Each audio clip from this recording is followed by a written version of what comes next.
The same problem every human being faces. Stress, strain. Why? Why are you making it universal?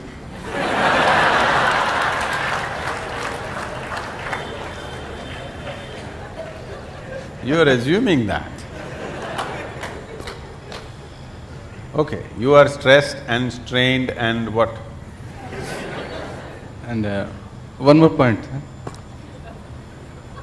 Torture. Getting married and traveling in the path of yoga to reach to the destination, and not getting married, going on the path of the yoga.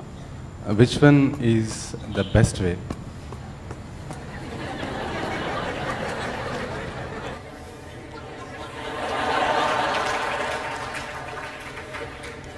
So he has named his wife and children as stress, strain, torture.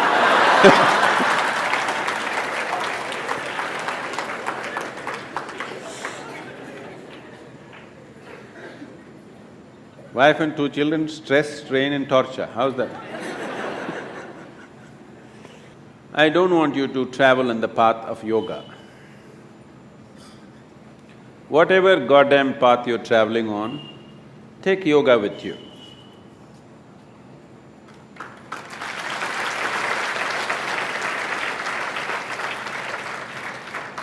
It will make the path easy and beautiful.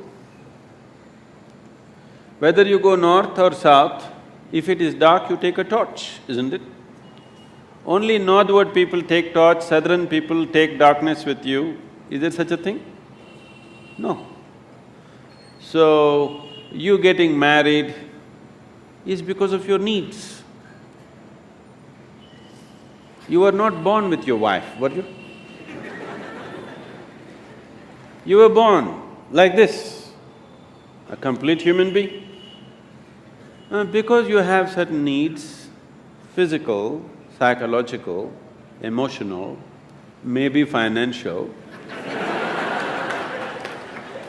social, that also is there, right? So, various needs. Marriage is generally supposed to be a package which deals with all these needs. Physical needs, psychological needs, emotional needs, social needs, sometimes financial needs also. So it is a comprehensive package that if you get married, all these problems are solved in one shot. Sometimes they may refuse to fulfill some of your needs. So you get stressed, strained and tortured. I want you to understand, you married for your well-being, not as some sacrifice for somebody's sake. You married for your needs and your well-being, isn't it? You better remember that all your life. You married and tied up the other person with you because you have needs. You did not do it for the other person's sake. Yes or no? Let's be straight about this. Yes or no? Yes. You remember this? If you remember this, you live in little gratitude, okay? You… if not all the five pancha and the five needs, at least two you fulfill for me, thank you very much, isn't it? All the five perfectly, maybe they did not fulfill, at least two or three they fulfilled, right? Your husband or your wife? Did they, didn't they? If they did not fulfill anything, I don't think you would be there by now. Yes or no? If they did not fulfill any of your needs, I do not think you would still be there. They are fulfilling some needs, a few things maybe they are not able to fulfill. So are you. You are also not able to fulfill every one of the needs of the other person. Some you're fulfilling, some you're not, isn't it so? So, why did this become stress, strain and torture?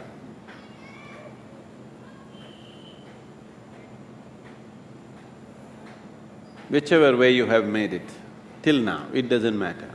If you're willing, in 3 days' time, it doesn't matter how bad your situation is, in 3 days' time, you can bring it to a semblance of peace.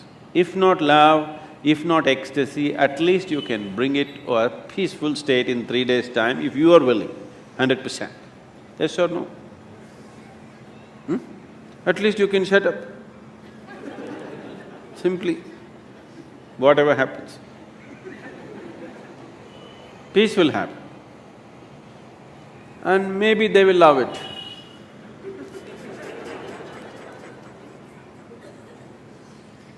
So, don't walk the path of yoga, whatever the path, you must carry yoga with you. If you carry yoga with you, it'll light up your path, whatever path you have chosen. You have chosen your path out of your needs. You already done it, so that's up to you. Those who have not done it, I would like you to choose your path not out of your compulsive needs, but of your conscious needs.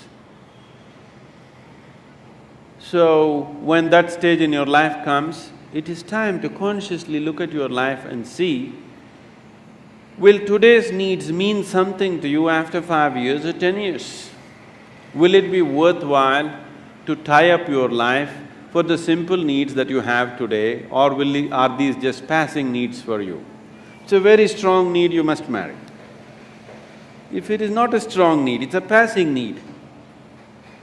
You can work out your needs probably by just going to a cinema, then no need to get married, you know. Yes, many people are like this, their needs are not very strong, it's just passing. But social structure tells them you have to. Not necessary. It must be a conscious choice. Whichever way you go, it must be your conscious choice, not compulsive choices. Because if you choose compulsively, you will always take it out on the people around you. Because you feel like a slave and you don't like it, so you take it out on them and they will take it out on you. So, it is not about what you're doing, it is about how you do it. What you're doing is according to our requirements, but how you do it will determine the nature of your life. Is it an advantage to walk single rather than walk with people? Yes, if you want to walk rapidly. In Africa there is a saying, they say, if you want to walk quick, walk alone. If you want to walk long, walk in company. If you're making a long distance journey, it's better to have company. If you are walking a short distance and very quick you want to walk, it's best to go alone, isn't it? Gautama said another thing. When somebody asked him the same question, he said, "It is better to walk alone than to walk with a fool." Because by looking at you, he is very clear, who else will marry you?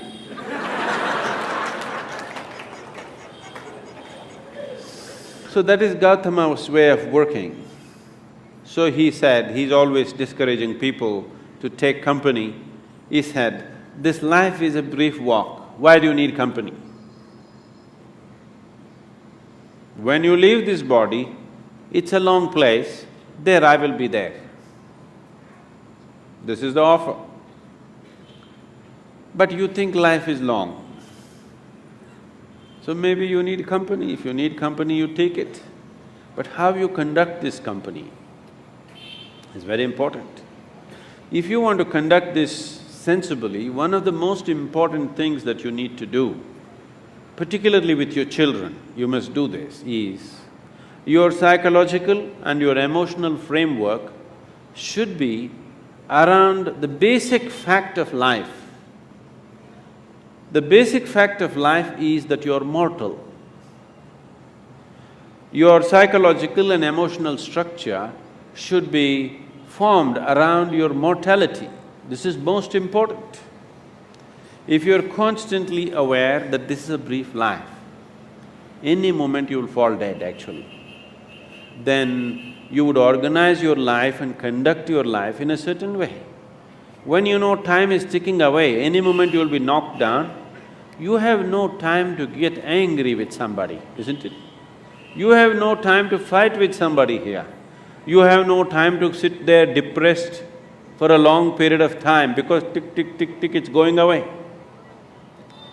Because your psychological structure is organized around your immortality, because of that, you have lot of time to fight, to be depressed, to be frustrated, to fret, to fume. You have lot of time. So it's very, very important that everybody organizes their psychological and emotional structure around the mortal nature of our existence.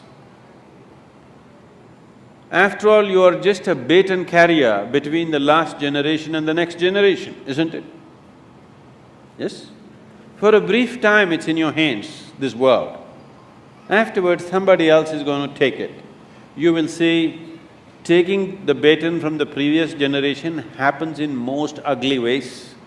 Handing over the baton to the next generation happens in horrible ways, simply because people's mind is structured around their belief of immortality. They don't see they're mortal. If you're constantly aware that you're mortal, sense will naturally dawn upon you. You will have no time for foolishness. Suppose you're aware that tomorrow you're going to die, would you spend today fighting with somebody? Because your time is ticking, isn't it? And your time is ticking even now. Not after a doctor diagnoses you with some horrible disease. Even now it's ticking, isn't it so? If you want to explore the possibility of what this is, the immensity of what this is, then the time is ticking too rapidly. And time is an extremely relative experience.